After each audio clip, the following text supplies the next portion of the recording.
નમસ્કાર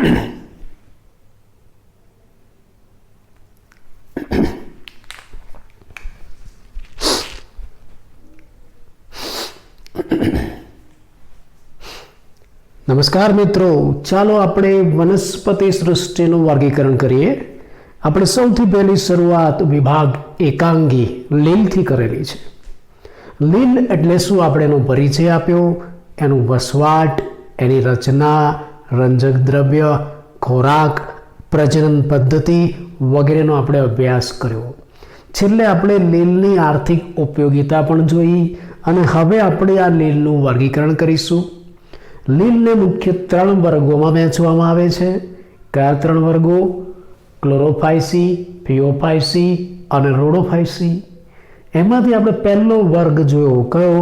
ક્લોરોફાઇસી. આજે આપણે બીજા વર્ગની શરૂઆત કરીશું, ફિયોફાઇસી. એટલે શું?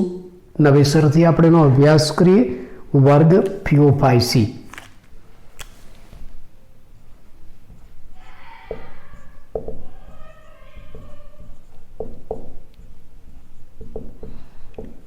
ચલો, હવે તમે જાણો છો કે આ ફિયોફાઇસી વર્ગને કયા નામથી ઓળખવામાં આવે છે?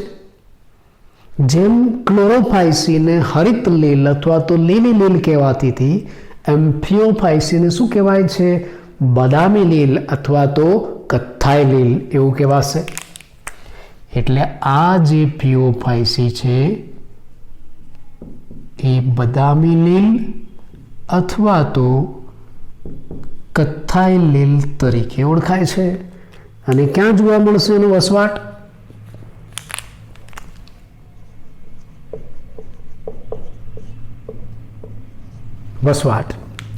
મુખ્યત્વે દરિયાઈ નિવાસ સ્થાનમાં જોવા મળે છે.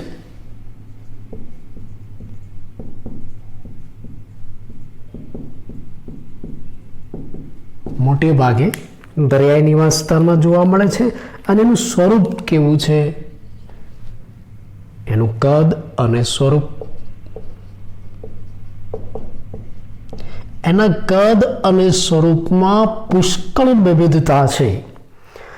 એકદમ સાદા સાખી તંતુમય સ્વરૂપની પણ જોવા મળે છે.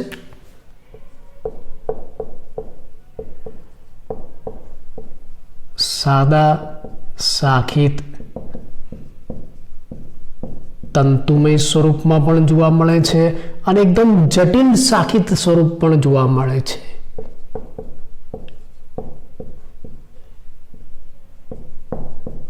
એટલે સરળ સાખીત સ્વરૂપમાં પણ છે અને જટિલ સાખીત સ્વરૂપમાં પણ જોવા મળે છે. સરળ સાખીત ઉદાહરણ તરીકે એક્ટોકાર્પસ, એકદમ સરળ સાખીત સ્વરૂપ છે. અને એકદમ જટિલ સાખીત સ્વરૂપ ઉદાહરણ તરીકે કેલ્પ્સ, જેને આપણે શું કહીએ છીએ? કેલ્પ્સને આપણે દરિયાઈ ઘાસ કહીએ છીએ.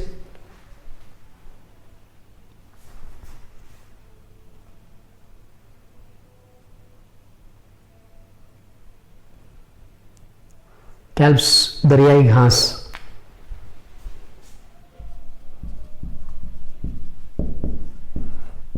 આ એવું જટિલ સ્વરૂપ છે, તમને જાણીને નવાઈ લાગશે. આ કેલ્પ્સ દરિયાઈ ઘાસ એ સમુદ્રની સપાટી ઉપર 100 મીટર જેટલી સપાટીના વિસ્તારમાં પથરાયેલ છે. સમુદ્રની સપાટીમાં 100 મીટર જેટલી ઊંચાઈના વિસ્તારમાં પથરાયેલ છે. એની પરાકાષ્ઠા છે. આ દરિયાઈ ઊંચી વનસ્પતિ કહેવાય છે, મોટી વનસ્પતિ કહેવાય છે. મોટી દરિયાઈ વનસ્પતિ, દરિયાઈ ઘાસ એ મોટી દરિયાઈ વનસ્પતિ કહેવાય છે, ખૂબ જ મોટી. અને આ એક પ્રકારની લીલ છે, એટલે એમાં રંજક દ્રવ્ય રહેલા હોય છે. રંજક દ્રવ્ય સ્વરૂપે શું હોય? પ્રશ્ન થાય. MCQમાં પણ આવે. ક્લોરોફિલ A અને C આવેલા છે. મુખ્યત્વે ક્લોરોફિલ A હોય અને ક્લોરોફિલ C હોય. ઉપરાંત એની અંદર કેરોટીનોઇડ્સ અને ઝેન્થોફિલ જેવા રંજક દ્રવ્યો પણ આવેલા છે.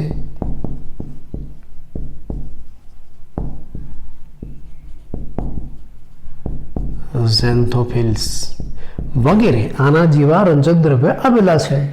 ક્લોરોફિલ એ, ક્લોરોફિલ સી, કેરોટીનોઇડ્સ, ઝેન્થોફિલ વગેરે એના જેવા રંજક દ્રવ્ય આવેલા છે.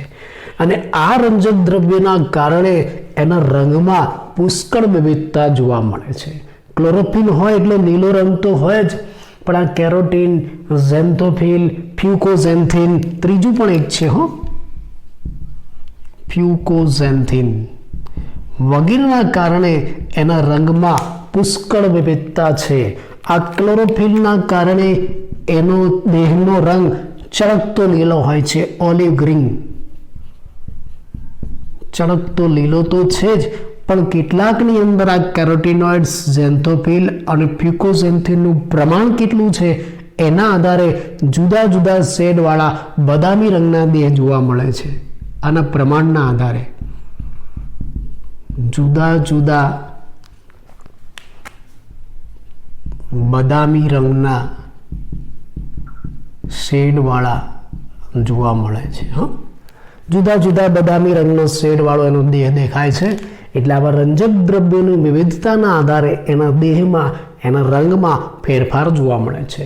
મુખ્યત્વે ક્લોરોફિલ એ અને સી છે, જેના કારણે એનો ચળકતો ઓલિવ ગ્રીન રંગ જોવા મળે છે. જ્યારે કેટલીકમાં આ કેરોટીનોઇડ્સ, ઝેન્થોફિલ, ફ્યુકોઝેન્થિન એનું પ્રમાણ કેટલું છે એના આધારે જુદા જુદા શેડવાળા બદામી રંગ જોવા મળે છે. આ રંજક દ્રવ્યની મદદથી ખોરાક તો બનાવે છે, પણ એ ખોરાકનો સંચય પણ કરે છે.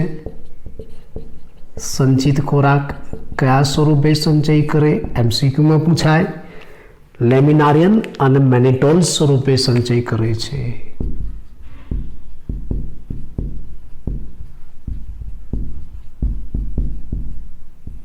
લેમિનારિયન અને મેનિટોલ આ જટિલ કાર્બોદિત પદાર્થ છે, અને જટિલ કાર્બોદિત પદાર્થ સ્વરૂપે ખોરાકનો સંગ્રહ કરે છે. કોષ દિવાલ શાની બનેલી છે? એમાં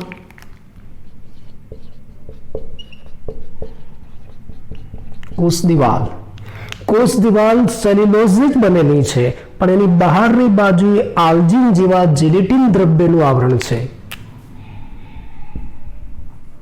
સેલ્યુલોઝની કોષ દિવાલ અંદરની બાજુએ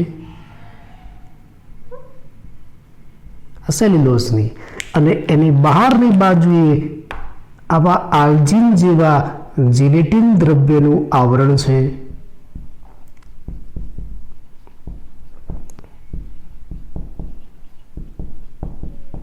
જેલેટિન દ્રવ્યનું આવરણ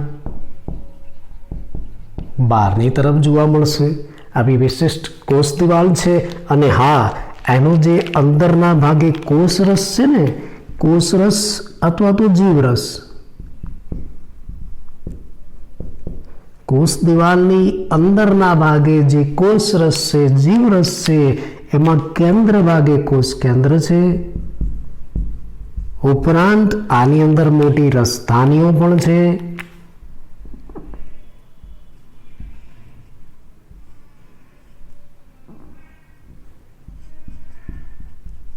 રસધાનીઓ છે અને રંજક દ્રવ્ય તો હોય જ. આવું કોષ રસમાં છે. બરાબર.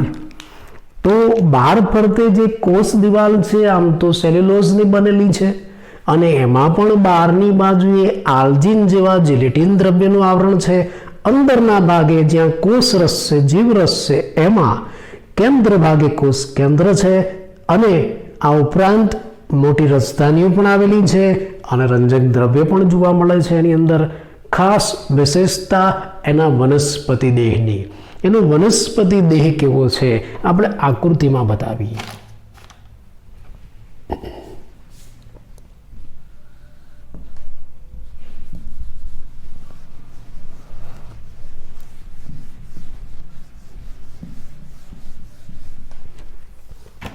એનો વનસ્પતિ દેહ, એનું સ્વરૂપ કેવું છે?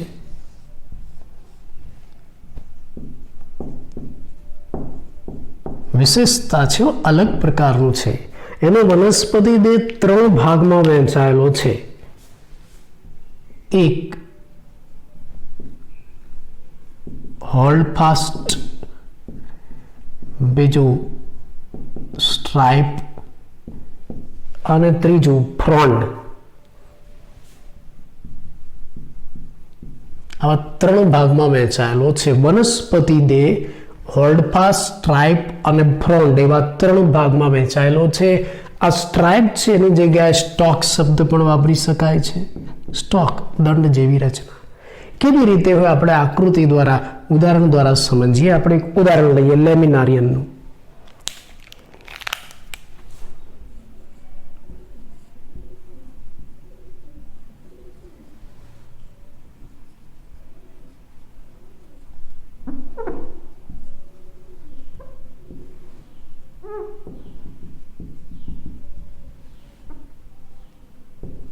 આ લેમિનારિયન છે, એનો વનસ્પતિ દેહ છે. આ ફિયોફાઇસી લીલનો દેહ. એમાં જે આધાર સાથે જોડાયેલો છે ને આ ભાગ હોલ્ડ ફાસ્ટ, આ આધાર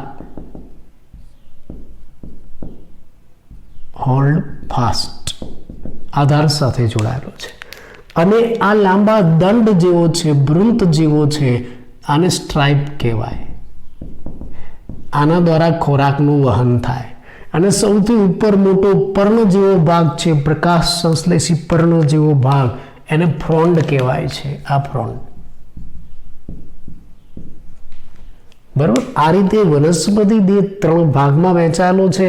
આની વિશેષતાઓ બીજે ક્યાંય નથી. 3 ભાગ કયા? નીચે જે આધાર સાથે જોડાયેલો છે હોલ્ડ ફાસ્ટ, બીજો આ પાતળો વૃંત દંડ જેવો છે સ્ટ્રાઇપ, એના દ્વારા ખોરાકનું વહન થાય. અને સૌથી ઉપર આ લીલો પર્ણ જેવો પ્રકાશ સંશ્લેષી ભાગ છે ને ફ્રોન્ડ કહેવાય છે. આવી રચના તમને જોવા મળશે. આ જે મેં આકૃતિ બતાવી છે લેમિનારિયાની છે. લેમિનારિયા. બીજી એક આકૃતિ પણ હું તમને બતાવું.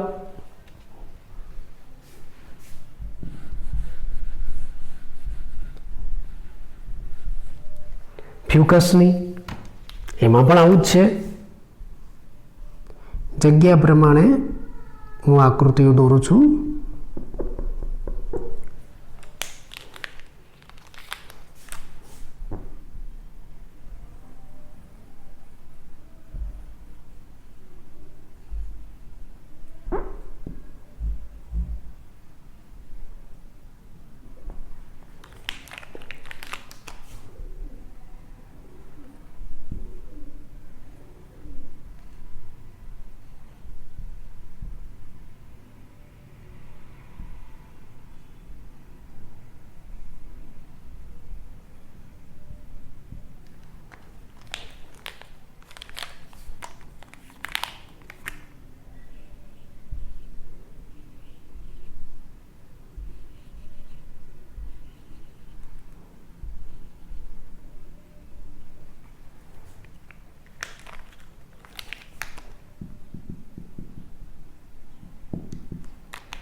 આ લેમિનારિયા હતું અને આ જે આકૃતિ છે ફ્યુકસની છે.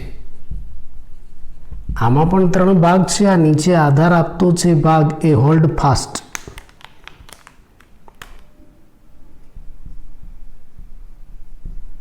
વચ્ચે દંડ જેવો ભાગ છે સ્ટ્રાઇપ. આના લીલો પ્રકાશ સંશ્લેષી ભાગ છે અને ફ્રોન્ડ કહેવાય છે. આવા 3 વિસ્તાર છે. આ ફ્યુકસ. ફ્યુકસની અંદર આવા જોડમાં વાતાશય પણ છે.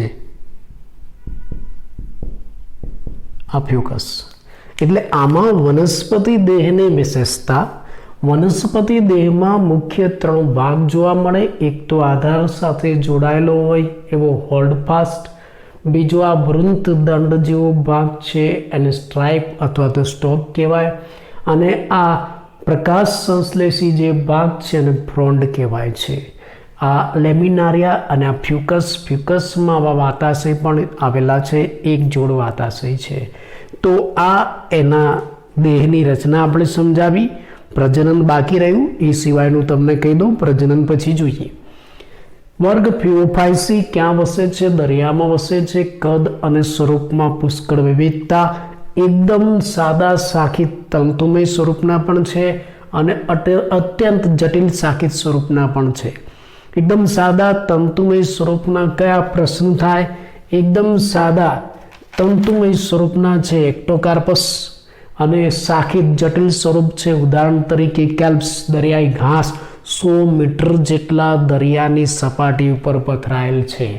રંજક દ્રવ્યોમાં ક્લોરોફિલ, એસી, કેરોટીનોઇડ, ઝેન્થોફિલ, પ્યુકોઝેન્થિન અલગ અલગ છે, જેના કારણે એના રંગમાં વિવિધતા છે. ચળકતા લીલાથી લઈને જુદા જુદા બદામી રંગના શેડવાળો દેહ જોવા મળે છે. સંચિત ખોરાક સ્વરૂપે લેમિનારિયન અને મેનિટોલ આવેલા છે. આમ તો કોષ દિવાલ સેલ્યુલોઝની જ બનેલી છે, પણ બહારની તરફ એલ્જિનનું આવરણ આવેલું છે. અંદરના ભાગે જીવરસમાં કેન્દ્ર ભાગે કોષ કેન્દ્ર છે. આવી રસધાનીઓ પણ છે અને રંજક દ્રવ્યો તો છે જ. એનો જે વનસ્પતિ દેહ છે 3 ભાગમાં વહેંચાયેલો છે, હોલ્ડફાસ્ટ, સ્ટ્રાઇપ અને ફ્રન્ટ. હવે એમાં પ્રજનન કેવી રીતના થાય આપણે સમજીએ.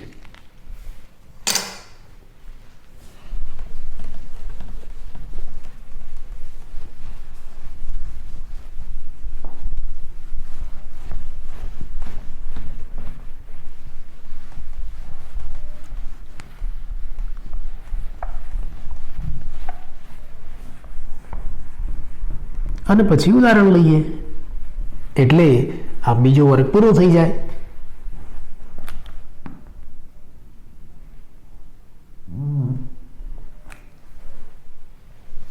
એમાં પ્રજનન આપણે જોઈએ કેવી રીતે થાય છે. બરાબર, ફિયોપાયસીમાં પ્રજનન કેવી રીતે થાય આપણે સમજીએ. આમાં પ્રજનન 3 પ્રકારે થાય: વાનસ્પતિક, અલિંગી, અનલિંગી પ્રજનન 3 પ્રકારે થાય છે.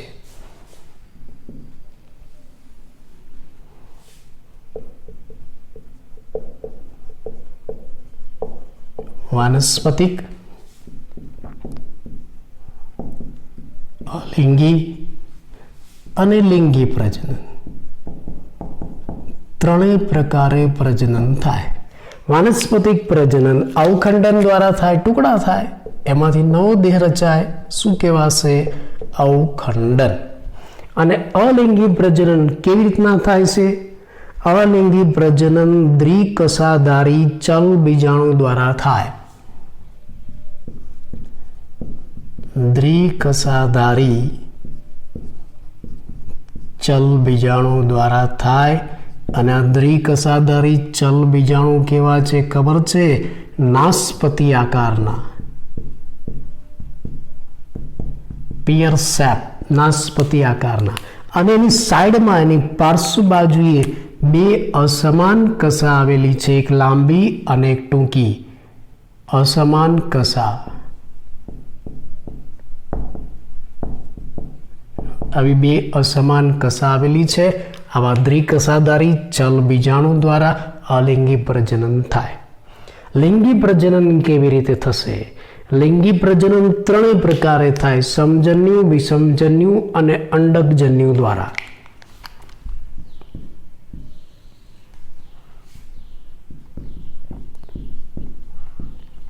સમજન્યુ, વિષમજન્યુ અને અંડકજન્યુ. બરાબર, આ 3 પ્રકારે લિંગી પ્રજનન થાય. એટલે કે લિંગી પ્રજનન કરતા જન્યુ 3 પ્રકારના છે: સમજન્યુ, વિષમજન્યુ અને અંડકજન્યુ. એક ખાસિયત, અહીંયા લિંગી પ્રજનન કરતા જે જન્યુઓ છે ને, એ જન્યુઓ પણ નાસપતિ આકારના છે અને એમાં પણ પાર્શ્વ બાજુએ કસા આવેલી છે.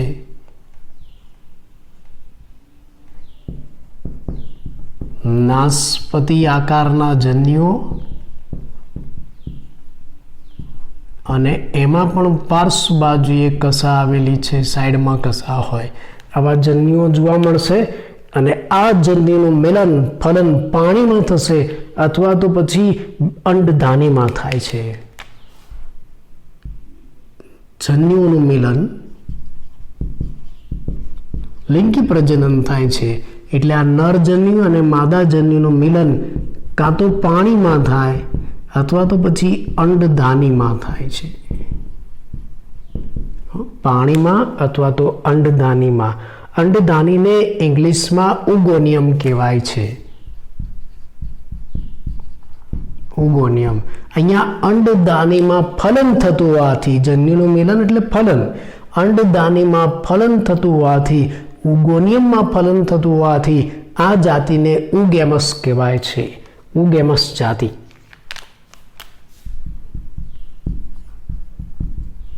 ઉગેમસ જાતિ પણ એને કહેવાય છે, યાદ રાખજો. આ થયું એનું લિંગી પ્રજનન.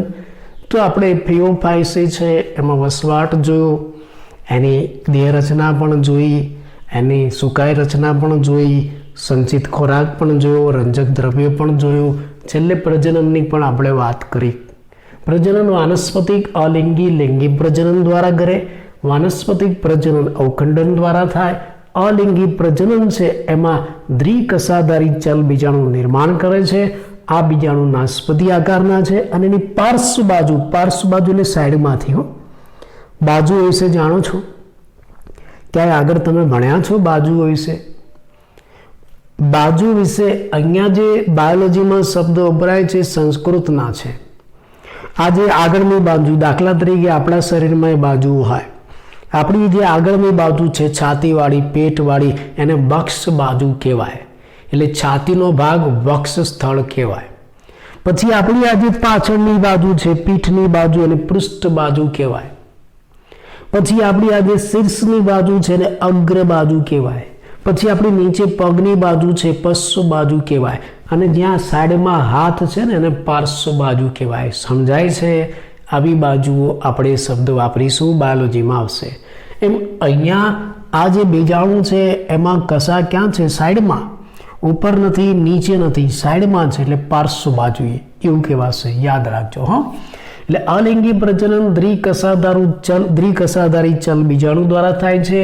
બીજાણુ નાસ્પતિ આકારના છે અને એની પાર્શ્વ બાજુએ બે અસમાન કસા છે. લિંગી પ્રજનન કરવા માટે જન્યુ જોઈશે, નર અને માદા જન્યુ, જે 3 પ્રકારના છે. સમજન્યુ, વિષમજન્યુ ને અંડકજન્યુ. આ જન્યુઓ પણ નાસ્પતિ આકારના છે અને એ પણ સાઈડમાં પાર્શ્વ બાજુએ કસા ધરાવે છે. આ જન્યુનું મિલન થાય, લિંગી પ્રજનન થાય. એટલે એ મિલન એટલે કે ફલન. એ ફલન ક્યાં થાય? પાણીમાં થાય અથવા અંડદાનીમાં થાય. અંડદાનીને ઇંગ્લિશમાં ઉગોનિયમ કહેવાય. એટલે અંડદાનીમાં ફલન થાય છે, માટે આ જાતિને ઉગેમસ જાતિ કહેવાય. હવે આપણે એના ઉદાહરણ જોઈએ. અગત્યના MCQમાં પૂછાય. ફિયોફાઇસીના ઉદાહરણ કયા થશે? જેમ આપણે ક્લોરોફાઇસીના ઉદાહરણ યાદ રાખવા માટે એક સૂત્ર મેં તમને આપ્યું હતું, ક્લેમિડો વોલ્વો ઇલોસ્પાઇકારા. એમ આ ફિયોફાઇસીના ઉદાહરણ યાદ રાખવા માટે બીજું એક સૂત્ર તમને આપું છું, એડિલેસ ફ્યુ.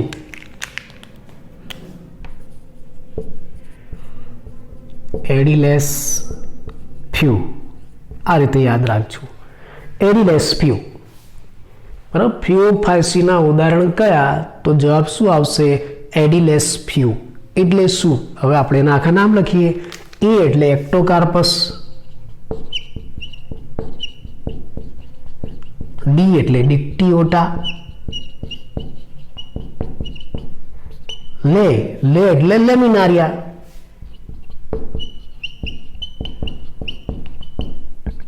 સ એટલે સરગાસમ, અને ફ્યુ એટલે ફ્યુકસ. બરાબર, નામ યાદ રાખજો. ઉદાહરણ કયા છે ફિયોફાઇસીના? ઉદાહરણ કયા? એડિલેસ ફ્યુ, એક્ટોકાર્પસ, ડિક્ટિયોટા, લેમિનારિયા, સરગાસમ અને ફ્યુકસ. આ આખો વર્ગ ફિયોફાઇસી થયો.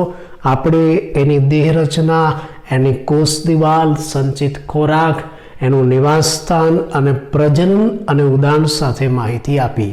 હવે આપણે એના ત્રીજા વર્ગની વાત કરીશું, નાનો અને અગત્યનો, રોડોફાઇસી. એટલે શું આપણે સમજીએ. હવે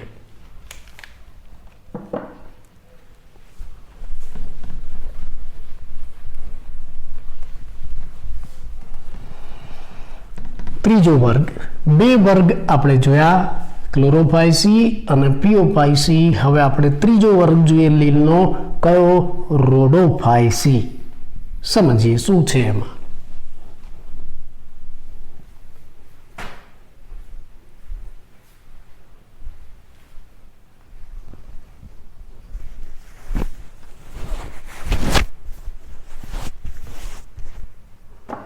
રોડોફાયસી.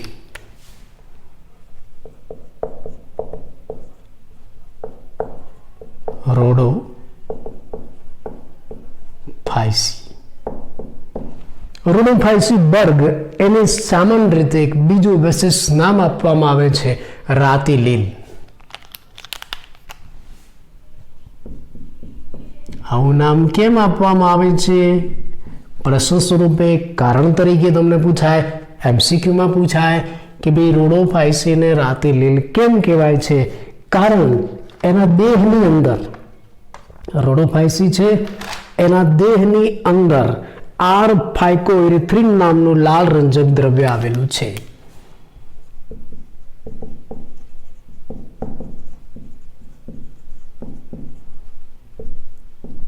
આર ફાઇકોઇરિથ્રિન યાદ રાખજો નામ, એમસીક્યુમાં પણ પૂછાય.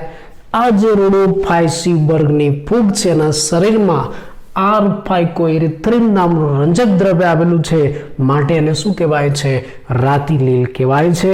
અને રાતી લીલ ક્યાં જોવા મળે એનો વસવાટ?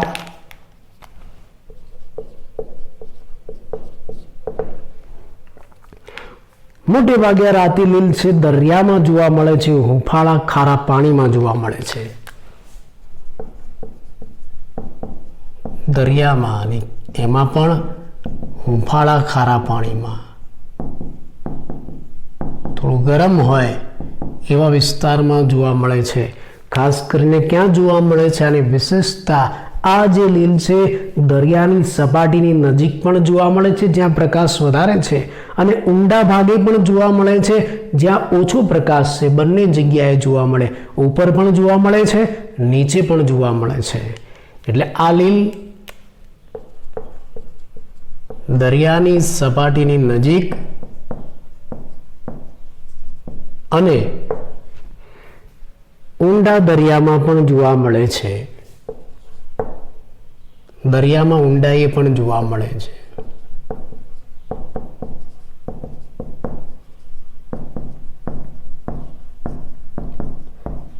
અહીંયા દરિયાની સપાટીની નજીક હોય ને ત્યાં વધારે પ્રકાશ છે, જ્યારે આ દરિયામાં ઊંડાઈએ હોય ને ત્યાં ઓછો પ્રકાશ પ્રવેશે. એટલે જ્યાં વધુ પ્રકાશ છે ત્યાં પણ જોવા મળે છે, અને જ્યાં ઓછો પ્રકાશ છે ત્યાં પણ જોવા મળે છે. આવા હુંફાળા દરિયાની અંદર આવી રાતી લીલ જોવા મળે છે. અને એનું શરીર, એની દેહ રચનાની આપણે વાત કરીએ તો બહુકોષીય રાતા રંગનું સુકાઈ ધરાવે છે.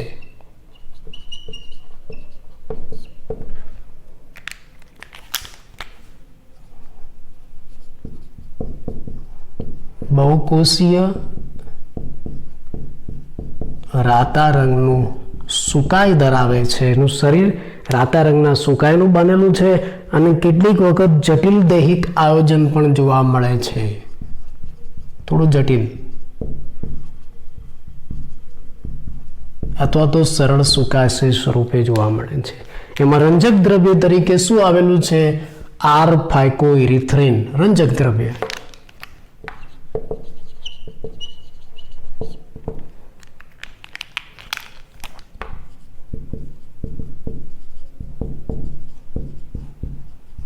આર ફાઇકોઇરિથ્રિન નામનું રંજક દ્રવ્ય આવેલું છે, જેનાથી પ્રકાશ સંશ્લેષણ કરે છે અને ખોરાકનો સંચય પણ કરે છે. કયા સ્વરૂપે? ખોરાકનો સંચય ફ્લોરિડિયન સ્ટાર્ચ સ્વરૂપે કરે છે. નવું નામ યાદ રાખજો, ફ્લોરિડિયન સ્ટાર્ચ. આ જે ફ્લોરિડિયન સ્ટાર્ચ છે કોના જેવું છે?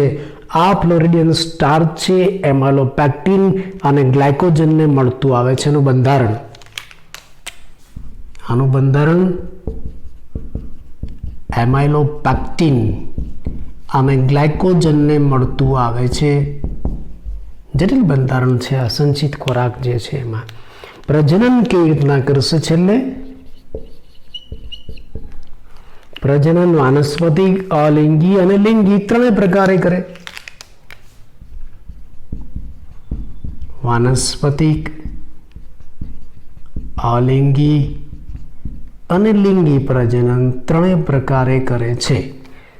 વાનસ્પતિક પ્રજનન અવખંડન દ્વારા, અગત્યનો આગળના બંને કરતા અલગ અલિંગી પ્રજનન અચલિત બીજાણુ દ્વારા, ચલિત નહીં હો, અચલિત બીજાણુ દ્વારા, અને લિંગી પ્રજનન કેવી રીતના કરશે એ પણ અચલિત જન્યુઓ દ્વારા,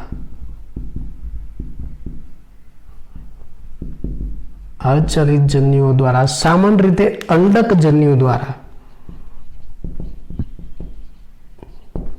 અને અંડક જન્યુ દ્વારા અચલિત જન્યુ દ્વારા ફલન થાય, ફલિતાંડ બને અને જટિલ પશુ ફલન ઘટના જોવા મળે છે. પશુ ફલન ઘટના વિકાસ પામે. બરાબર. તો આ રોડોફાઇસીનું ટૂંકું વર્ગીકરણ અથવા તો માહિતી સાથે આપણે એના ઉદાહરણ જોઈ લઈએ.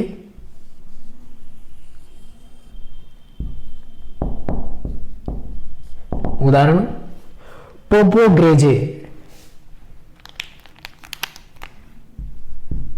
પોપોગ્રેજે, પોલીસાઇફોનિયા,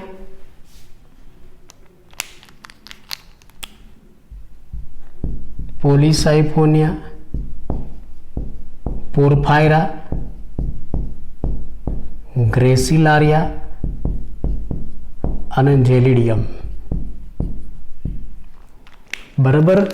આ રોડોફાઇસીના ઉદાહરણ છે પોલીસાઇફોનિયા, પોર્ફાયરા, ગ્રેસિલારિયા અને જેલિડિયમ. આ ટૂંકો પરિચય, ટૂંકો વર્ગ ફરી એકવાર આપણે જોઈ લઈએ. રોડોફાઇસી જેને રાતી લીલ કહેવાય, રાતી એટલે કે લાલ લીલ શા માટે કહેવાય છે? કેમ કે એના શરીરમાં R-ફાઇકોએરિથ્રિન નામનું રંજક દ્રવ્ય છે. ક્યાં વસે છે? દરિયામાં, અને એ પણ હુંફાળા પાણીમાં વસે છે. દરિયાની સપાટી ઉપર પણ જોવા મળે છે અને દરિયાની ઊંડા દરિયામાં પણ જોવા મળે છે. જ્યાં પ્રકાશ વધારે છે ત્યાં પણ છે અને ઓછો પ્રકાશ છે ત્યાં પણ જોવા મળે છે. એની દેહ રચનામાં બહુકોષીય રાતા રંગનું સુકાઈ ધરાવે છે. ઘણી વખત જટિલ દૈહિક આયોજન પણ હોય. રંજક દ્રવ્ય કયું છે? R-ફાઇકોએરિથ્રિન, લાલ રંગનું. સંચિત ખોરાક સ્વરૂપે ફ્લોરિડિયન સ્ટાર્ચ છે, જેનું બંધારણ એમાઇલોપેક્ટિન અને ગ્લાયકોજનને મળતું આવે છે. MCQમાં પણ પૂછાય, યાદ રાખજો. પ્રજનન 3 પ્રકારે કરે: વાનસ્પતિક, અલિંગી અને લિંગી પ્રજનન. વાનસ્પતિક પ્રજનન અવખંડન દ્વારા કરે. અલિંગી પ્રજનન અચલિત બીજાણુ દ્વારા કરે. અત્યાર સુધી બધામાં ચલિત બીજાણુ હતા, આમાં અચલિત બીજાણુ છે. લિંગી પ્રજનન પણ અચલિત જન્યુઓ દ્વારા કરે છે અને મોટે ભાગે અંડક જન્યુ દ્વારા આ જન્યુઓ જોડાય, ફલન થાય અને પછી જટિલ પશુ ફલન ઘટના બને છે. ઉદાહરણ તરીકે પોપોગ્રેજે, પોલીસાઇફોનિયા, પોર્ફાયરા, ગ્રેસિલારિયા અને જેલિડિયમ. તો અહીંયા આપણે લીલના 3 વર્ગોનો અભ્યાસ કર્યો અને હવે આપણે આ 3 વર્ગનો તુલનાત્મક અભ્યાસ કરીએ, એક સાથે અભ્યાસ કરીએ, રિવિઝન કરીએ. એની સાથે તફાવત પણ તમને મળી જશે. તમને પરીક્ષામાં તફાવત પૂછાય, ક્લોરોફાઇસી, પીઓફાઇસીનું તફાવત આપો, પીઓફાઇસી, રોડોફાઇસીનું તફાવત આપો, ક્લોરોફાઇસી, રોડોફાઇસીનું તફાવત આપો. આવા 3 જાતના તફાવત તમને મળે. અગત્યનું છે આ ટેબલ યાદ રાખવું. આપણે ચાર્ટ સાથેનો અભ્યાસ કરીએ. બરાબર. લીલના વર્ગ. ચલો, લીલના વર્ગો કયા? 3: ક્લોરોફાઇસી, પીઓફાઇસી, રોડોફાઇસી. હવે 3 વર્ગની આપણે અમુક લક્ષણોના આધારે સરખામણી કરીએ.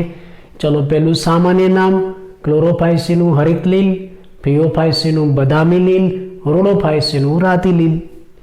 મુખ્ય રંજક દ્રવ્ય કયું? ક્લોરોફાઇસીમાં ક્લોરોફિલ A અને ક્લોરોફિલ B. હવે ધ્યાન રાખજો, પીઓફાઇસીમાં ક્લોરોફિલ A અને ક્લોરોફિલ C. આ ઉપરાંત કેરોટીનોઇડ્સ અને ઝેન્થોફિલ પણ આવેલા છે. જ્યારે રોડોફાઇસીની અંદર ક્લોરોફિલ A અને ક્લોરોફિલ D, આ ઉપરાંત ફાઇકોએરિથ્રિન આ જોવા મળશે. યાદ રાખજો. ચલો, સંચિત ખોરાક કયો છે? ત્રણેયમાં ક્લોરોફાઇસીમાં પાયરેનોઇડ્સ સ્વરૂપે છે પ્રોભુજક, જેમાં શું હોય? સ્ટાર્ચ અને પ્રોટીન. પીઓફાઇસીમાં લેમિનારિયા અને મેનિટોલ છે જ્યારે રોડોફાઇસીની અંદર ફ્લોરિડિયન સ્ટાર સ્વરૂપે ખોરાકનો સંગ્રહ થાય. કોષ દિવાલ કેવી ત્રણેયમાં? તો આ ક્લોરોફાઇસી છે એમાં સેલ્યુલોઝની જ બનેલી, પણ બહાર શાનું આવરણ છે? પેક્ટોઝનું. ફિઓફાઇસીમાં સેલ્યુલોઝની બનેલી, પણ બહાર શાનું આવરણ છે? આલ્ગિન જીલેટિનનું આવરણ છે. જ્યારે રોડોફાઇસીમાં યાદ રાખજો ખાસ, સેલ્યુલોઝ, પેક્ટિન અને પોલીસલ્ફેટ એસ્ટર એક નવું નામ પરીક્ષામાં પણ પૂછાય કે ભાઈ રોડોફાઇસીમાં કોષ દિવાલ શાની બનેલી છે? સેલ્યુલોઝ, પેક્ટિન, પોલીસલ્ફેટ એસ્ટરની બનેલી છે. હવે આમાં જે બીજાણુઓ છે ત્રણેયમાં અલિંગી બીજાણુ એ કેવા છે આપણે એની વાત કરીએ. એ અલિંગી બીજાણુમાં કસાની સંખ્યા કેટલી, એનું સ્થાન કેવી રીતે ગોઠવાયેલા છે, આપણે એની સમજૂતી આપીએ ત્રણેયમાં. ચલો પહેલાં ક્લોરોફાઇસીમાં જે બીજાણુ છે એ બીજાણુમાં 2 થી 8 એક સમાન કસાઓ ટોચના ભાગે આવેલી છે. આ બીજાણુ અને એના ટોચના ભાગે કેટલી કસા હોય? 2 થી 8, અને એ પણ કેવી? સમાન એક સરખી કસા હોય. જ્યારે ફિઓફાઇસીમાં જે બીજાણુ બને છે એમાં 2 અસમાન કસા હોય, અને એ પાછી ક્યાં છે? પાર્શ્વ બાજુએ. અહીંયા ક્યાં હતી? ટોચના ભાગે. આ ફરક. રોડોફાઇસી છે, હમણાં જ આપણે વાત કરી કે રોડોફાઇસીમાં જે બીજાણુ છે કેવા છે?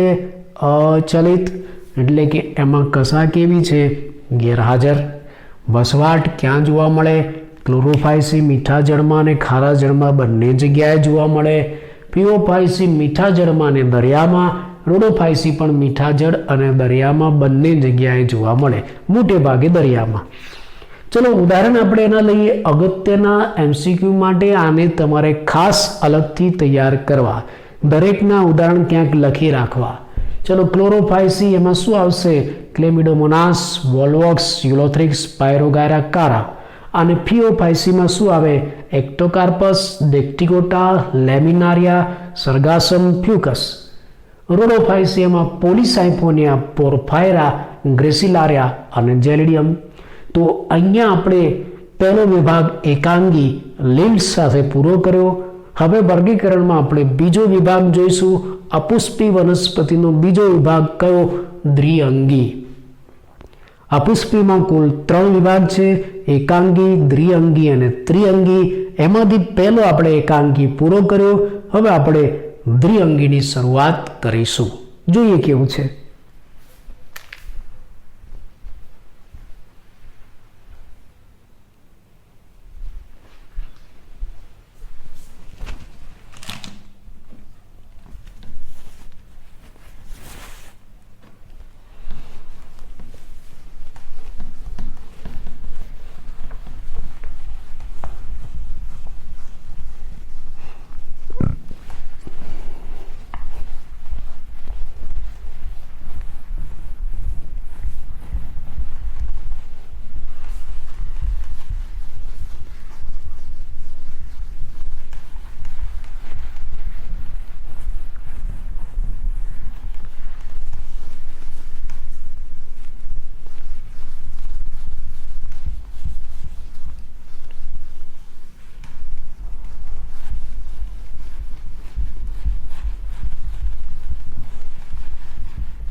બીજો વિભાગ દ્વિઅંગી. આપણે એને સમજીએ.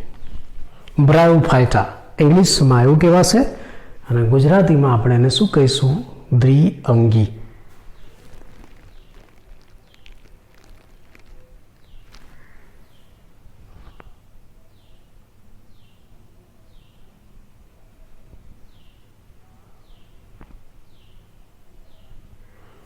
જોઈએ દ્વિઅંગી. ચલો પહેલા તો એની ઓળખાણ. દ્વિઅંગી એટલે આદિ ગર્ભધારી વનસ્પતિ. આ બધું એમસીક્યુમાં પૂછાય.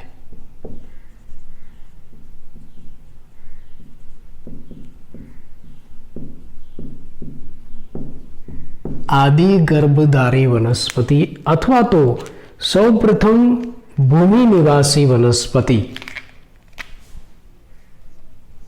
એના વિશેષ નામ છે બધા.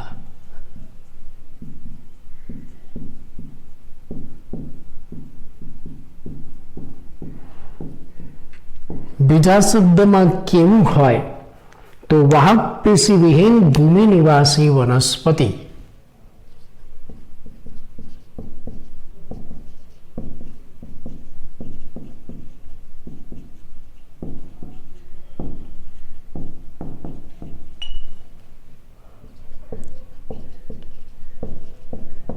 વાહક પેશી વિહીન ભૂમિ નિવાસી વનસ્પતિ.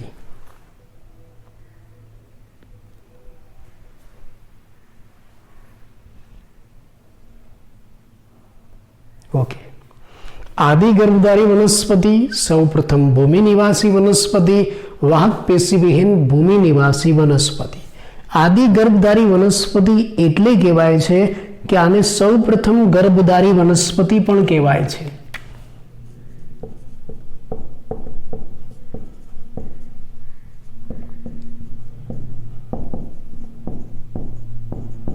આ બધી એની જુદી જુદી ઓળખાણ છે જે તમને પરીક્ષામાં એમસીક્યુમાં અથવા તો ટૂંકા પ્રશ્નમાં પૂછાય. દ્વિઅંગી આદિ ગર્ભધારી વનસ્પતિ કઈ? દ્વિઅંગી સૌ પ્રથમ ભૂમિ નિવાસી વનસ્પતિ કઈ? દ્વિઅંગી વાહક પેશી વિહીન ભૂમિ નિવાસી વનસ્પતિ કઈ? દ્વિઅંગી સૌ પ્રથમ ગર્ભધારી વનસ્પતિ દ્વિઅંગી. આ બધા એના જુદા જુદા વિશેષ નામ છે જે તમને એમસીક્યુમાં અને ટૂંકા પ્રશ્નમાં પૂછાય. આ સિવાય આગળનું એક નવું નામ, આને વનસ્પતિ સૃષ્ટિના ઉભયજીવી પણ કહેવાય છે. દ્વિઅંગીને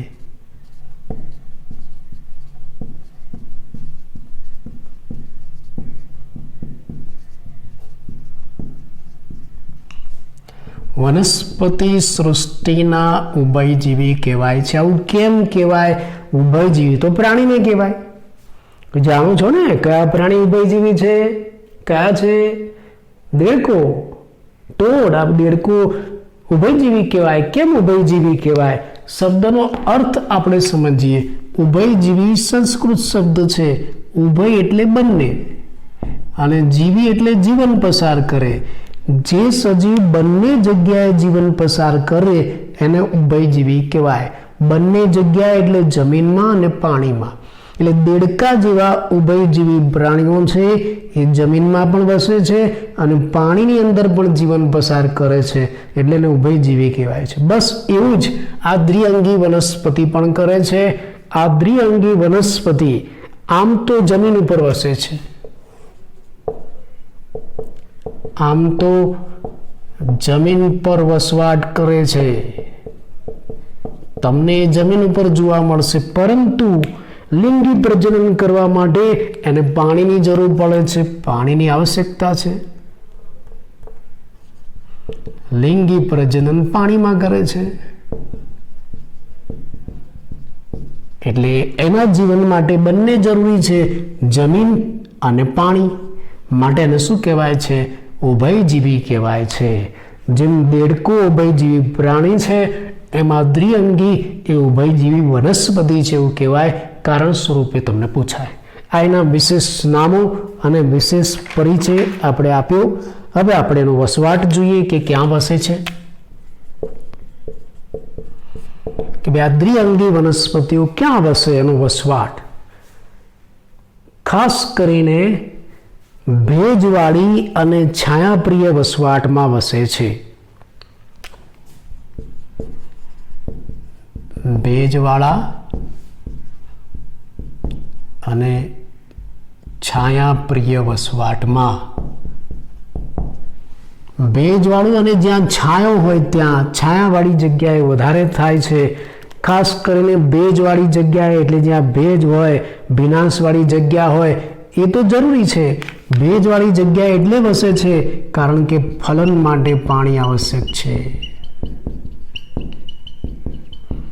એ ફલન અથવા તો લિંગી પ્રજનન પાણીમાં જ કરશે, એટલે હંમેશા ભીની ભેજવાળી જમીનની આજુબાજુ જ થાય અને સાથે છાંયો પણ હોય એવી જગ્યાએ આ જોવા મળે. એની રચના કેવી છે? આમ તો લીલ કરતા વધુ વિકાસ અને વિભેદન પામેલી રચના છે, એટલે લીલ કરતા એનો દેહ વધારે વિભેદન પામેલો છે, વધારે વિભેદન પામેલો દેહ, પણ એ દેહ સુકાય સ્વરૂપે જ છે. સુકાય સ્વરૂપે, અને આનો સુકાય જમીન ઉપર આડો પથરાયેલો હોય છે અથવા તો ટટ્ટાર સીધો હોય છે.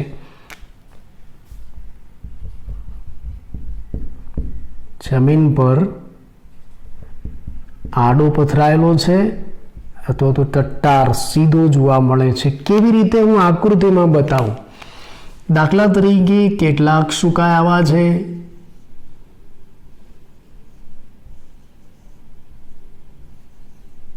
જમીન ઉપર પથરાયેલા,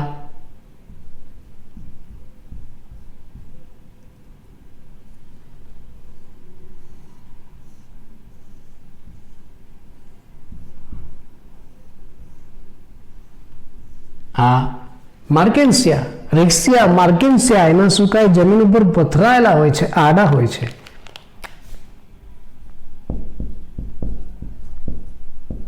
માર્કેન્સિયા અને બીજું છે રિક્સિયા,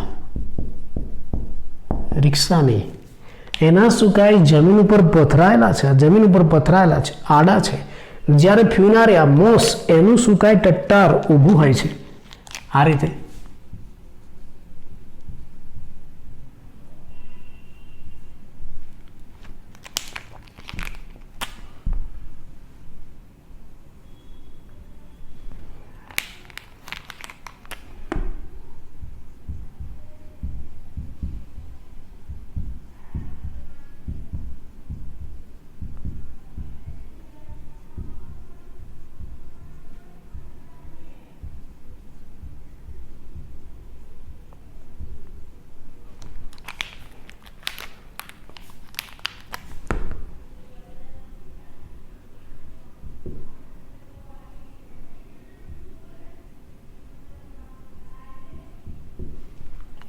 આ ફ્યુનારિયા એટલે કે મોસ છે.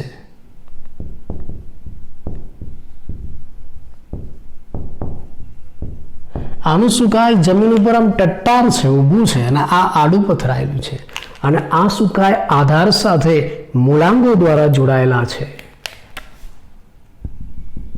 આવા મૂળાંગો હોય છે, જમીનમાં આધાર સાથે જોડાયેલા છે.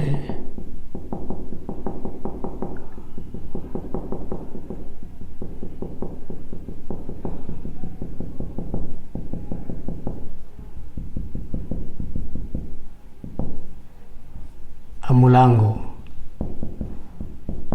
અહીંયા પણ છે. આવા મૂલાંગો જમીનમાં આધાર સાથે જોડાયેલા છે. મૂલાંગો, આ મૂલાંગો એક કોષી કે બહુ કોષી હોય છે.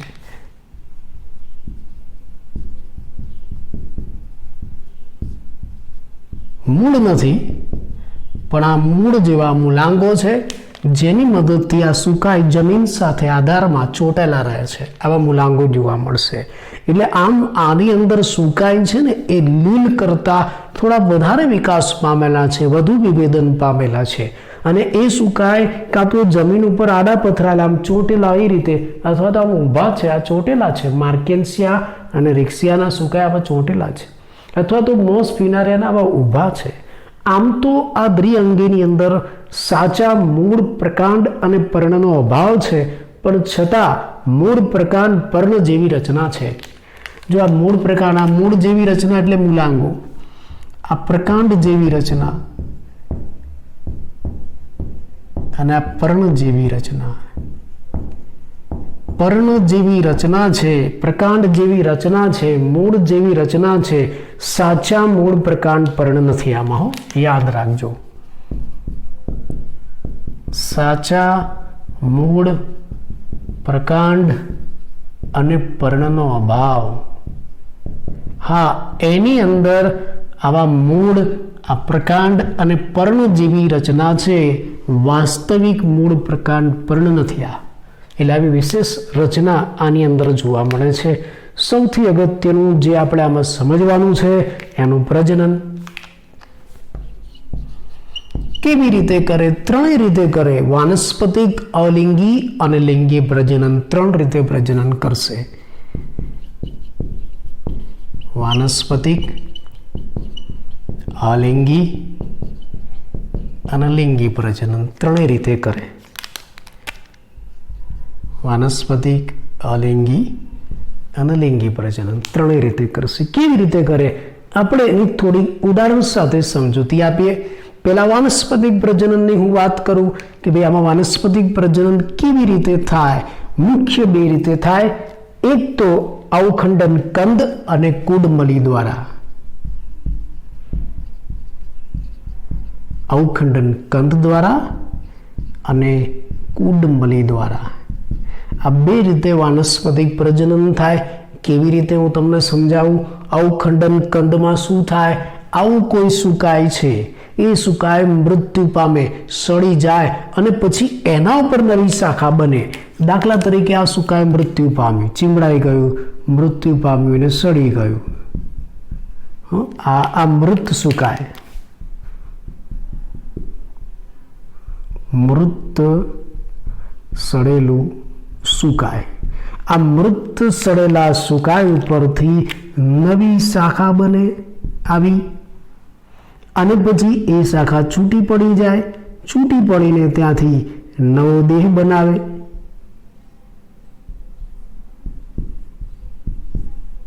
આને કહેવાય છે અવખંડન કંદ. આવો જે સુકાય છે એ સુકાય મૃત્યુ પામે, સડી જાય અને પછી એની ઉપર આવી નવી શાખાનું નિર્માણ થાય. આ જે નવી શાખા છે એ પછી છૂટી પડે છે. છૂટી પડીને એમાંથી નવો સુકાય બને છે. આને અવખંડન કંદ કહેવાય છે. આગંતુક શાખા, આ જે નવી શાખા નિર્માણ પામીને એને આગંતુક શાખા કહેવાય છે. નવી આવનારી, આગંતુક એટલે આવનાર. સુકાય મૃત્યુ પામે, સડી જાય, પછી એના ઉપર આવી નવી શાખા આવે, આગંતુક શાખા. એ શાખા પછી એથી છૂટી પડે અને એમાંથી નવો દેહ બને. બીજું છે કુડમલી. કુડમલી શું છે? માન લો કે આ માર્કેશિયા અને રિક્સિયા જેવા સુકાય છે, એની ઉપર જ્યારે અમુક સમયે વાનસ્પતિક પ્રજનન થવાનું હોય ત્યારે 0.3 સેન્ટીમીટર વર્તુળાકાર કપ જેવી રચના બને છે, જેને કુડમલી કહેવાય. આમાં કપ જેવી રચના બને.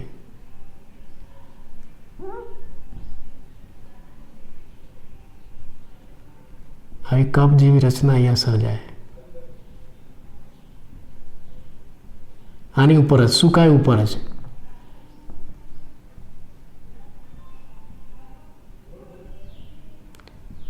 આ કપ જેવી રચના સર્જાય અને કુડમલી કહેવાય છે. અને આ જે કપ જેવી રચના છે, કુડમલી છે, એની અંદર વિશિષ્ટ પ્રકારના કોષો સર્જાય. રાઇઝોઇડલ સેલ,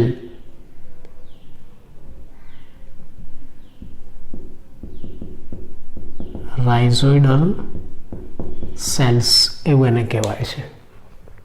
આવા વિશિષ્ટ પ્રકારના કોષો સર્જાય, રાઇઝોઇડલ સેલ્સ. એ કોષો મુક્ત થઈને નવા સુકાયનું નિર્માણ કરે. આ કોષો અહીંથી છૂટા પડે, પછી એનું અંકુરણ થાય ને એમાંથી નવો સુકાય બને. આ કુડમલી કહેવાય. એને ગેમા કપ, ઇંગ્લિશમાં એને ગેમા કપ કહેવાય છે. કુડમલી, ગેમા કપ. 0.3 સેન્ટીમીટર વ્યાસવાળો આ કપ છે અને કપની અંદર આવા રાઇઝોડલ સેલ બને છે. એ સેલ એટલે કોષો બહાર પડે અને એનું અંકુરણ થાય, એમાંથી નવો દેહ બને અને કુડમલી કહેવાય. એટલે આ બંને રીતે વાનસ્પતિક પ્રજનન થશે. એક અવખંડન કંદ દ્વારા અને બીજું કુડમલી દ્વારા વાનસ્પતિક પ્રજનન થશે. અલિંગી અને લિંગી પ્રજનન કેવી રીતે થાય? આમાં અલિંગી અને લિંગી પ્રજનન વારાફરતી થાય, જેને એકાંતર જનન કહેવાય છે. એટલે આમાં એકાંતર જનન જોવા મળે છે, જેમાં અલિંગી અને લિંગી પ્રજનન વારાફરતી થાય છે. તમે જાણો છો કે આમાંથી જે અલિંગી પ્રજનન અવસ્થા છે એને બીજાણુજનક અવસ્થા કહેવાય.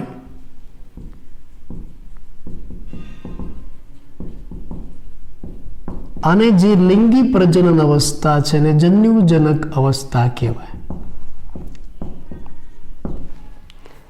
એટલે આમાં લિંગી અને અલિંગી પ્રજનન બંને થાય છે, વારાફરતી થાય છે. લિંગી પ્રજનનને જન્યુજનક અવસ્થા, અલિંગી પ્રજનનને બીજાણુજનક અવસ્થા. આ બંને વચ્ચે શું ફરક એ તમને પહેલા કહી દઉં. જન્યુજનક અવસ્થા અને બીજાણુજનક અવસ્થા. જન્યુજનક અવસ્થા, જનક એટલે પેદા કરવું. શું પેદા કરે છે? જન્યુ. જન્યુજનક અવસ્થા શું પેદા કરે છે? જન્યુઓ પેદા કરે છે. ચલો, બીજાણુજનક અવસ્થા, જનક એટલે પેદા કરવું. બીજાણુજનક અવસ્થા શું પેદા કરે છે? બીજાણુઓ પેદા કરે છે.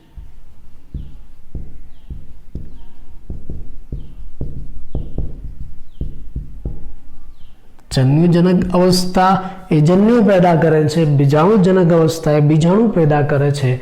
જન્યુજનક અવસ્થા રંગસૂત્રની દ્રષ્ટિએ હંમેશા એકકીય હોય. એકકીય હોય છે એટલે કે n પ્રકારની છે. અને બીજાણુજનક અવસ્થા રંગસૂત્રની દ્રષ્ટિએ હંમેશા દ્વિકીય હોય. દ્વિકીય હોય છે તો n પ્રકારની છે. આ એકકીય છે, આ દ્વિકીય છે એવું આપણે કહી શકીએ. આ જન્યુજનક અવસ્થા જન્યુ પેદા કરે છે, બીજાણુજનક અવસ્થા બીજાણુ પેદા કરે. આ એકકીય છે, આ દ્વિકીય છે. આ બે અવસ્થા છે. એટલે આવી બે અવસ્થા આની અંદર વારાફરતી આવે. જન્યુજનક અને બીજાણુજનક અવસ્થા વારાફરતી આવશે.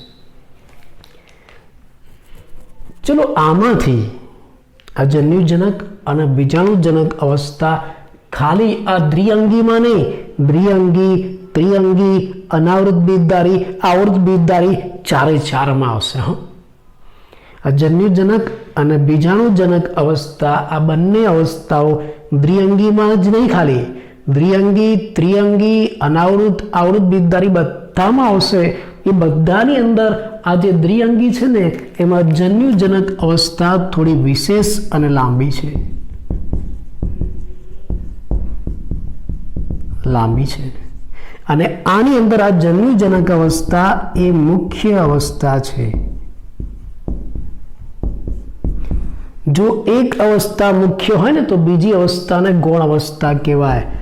એટલે આમાં બીજાણુજનક અવસ્થા એ ગૌણ અવસ્થા છે. હવે તમને પ્રશ્ન એમ થાય કે મુખ્ય અવસ્થા કોને કહીશું અને ગૌણ અવસ્થા કોને કહીશું? આમાંથી જન્યુજનક અવસ્થા મુખ્ય અવસ્થા છે, બીજાણુજનક અવસ્થા ગૌણ અવસ્થા છે. દ્વિઅંગી, ત્રિઅંગી, અનાવૃત, આવૃત બીજધારી ચારે ચારમાં અવસ્થાઓ આવે. આમાં મુખ્ય અવસ્થા કેમ કીધી? વનસ્પતિ દેહ જે અવસ્થામાં હોય એ મુખ્ય અવસ્થા. વનસ્પતિ દેહ જે પેદા કરે મુખ્ય અવસ્થા. જો વનસ્પતિ દેહ જન્યુ પેદા કરે તો મુખ્ય અવસ્થા કઈ? જન્યુજનક. જો વનસ્પતિ દેહ બીજાણુ પેદા કરે તો મુખ્ય અવસ્થા કઈ? બીજાણુજનક અવસ્થા. આ યાદ રાખજો હો. એટલે આ દ્વિઅંગીની અંદર જે વનસ્પતિ દેહ છે, આવો આ સુકાય જેવો કે આ રિક્ષિયા, આ મોસ જેવો, એ વનસ્પતિ દેહ શું પેદા કરે છે? જન્યુ. એટલે મુખ્ય અવસ્થા કઈ થઈ? જન્યુજનક અવસ્થા. એની ગોઠવણી કેવી છે એ આપણે પછી સમજીશું. એની પહેલા આટલું રિવિઝન એકવાર કરી લઈએ. એટલે આટલું બાકી આપણે નેક્સ્ટ લેક્ચરમાં સમજવાનું છે. ચલો, દ્વિઅંગીનું સામાન્ય પરિચય એકવાર ટૂંકમાં જોઈ લઈએ. દ્વિઅંગી જેને આપણે શું કહીશું? પહેલા વિશેષ નામ એના કહી દઈએ. દ્વિઅંગી એટલે આદિ ગર્ભધારી વનસ્પતિ. સૌ પ્રથમ ભૂમિ નિવાસી વનસ્પતિ, વાહક પેશી વિહીન ભૂમિ નિવાસી વનસ્પતિ, સૌ પ્રથમ ગર્ભધારી વનસ્પતિ અને વનસ્પતિ સૃષ્ટિના ઉભયજીવી કહેવાય. ઉભયજીવી એટલે કહેવાય છે કે એનું જીવન જમીન અને પાણી બંને જગ્યાએ પસાર થાય છે. જમીન ઉપર એ વસવાટ કરે છે અને એને લિંગી પ્રજનન પાણીમાં જ કરવું પડે છે. ભેજવાળા અને છાયાપ્રિય વસવાટમાં જોવા મળે છે, કેમ કે ફલન માટે પાણી આવશ્યક છે. હા, એનો જે દેહ છે, શરીર છે, એ લીલ કરતાં વધારે વિભેદન પામેલો, વિકાસ પામેલો છે. એનું જે સુકાય છે કાં તો જમીન ઉપર આડું હોય કાં તો આવું ટટ્ટાર હોય છે. આ માર્કેન્સિયા અને રેક્સિયામાં આડું જમીન ઉપર પથરાયેલું, મોસ ફિનારિયામાં ઊભું છે. એમાં સાચા મૂળ પ્રકાંડ પર્ણ નથી હોતા. આવાની અંદર મૂળ પ્રકાંડ પર્ણ જેવી રચનાઓ છે. જમીન સાથે ચોંટી રહેવા માટે આવા મૂલાંગો આવેલા છે, જે એકકોષી કે બહુકોષી હોય. પ્રજનન વાનસ્પતિક, અલિંગી અને લિંગી ત્રણેય પ્રકારે કરે. વાનસ્પતિક પ્રજનન અવખંડન કંદ દ્વારા, કુડ મલી દ્વારા કરે. અલિંગી અને લિંગી પ્રજનન જીવનમાં વારાફરતી કરે, એને એકાંતર જનન કહેવાય. અલિંગી પ્રજનન અવસ્થાને બીજાણુજનક અવસ્થા, લિંગી પ્રજનન અવસ્થાને જન્યુજનક અવસ્થા કહેવાય. આ જે જન્યુજનક અવસ્થામાં જન્યુઓ પેદા થાય, અને આ જન્યુજનક અવસ્થા કેવી છે? એકકીય. બીજાણુજનક અવસ્થામાં બીજાણુઓ પેદા થાય, અને આ બીજાણુજનક અવસ્થા કેવી છે? દ્વિકીય. આ બીજાણુજનક અને જન્યુજનક અવસ્થા ખાલી દ્વિઅંગીમાં નહીં, ત્રિઅંગી, અનાવૃત, આવૃત, બીજધારી બધામાં જોવા મળે છે. પણ આ દ્વિઅંગીની અંદર આ જે જન્યુજનક અવસ્થા લાંબી અને વિશેષ છે, એ મુખ્ય અવસ્થા છે. વનસ્પતિ દેહ પોતે જન્યુઓ પેદા કરે છે, એટલે મુખ્ય અવસ્થા જન્યુજનક. અને ગૌણ અવસ્થા કઈ છે? બીજાણુજનક. કેવી રીતે? એની સમજૂતી આવતા લેક્ચરમાં જોઈશું.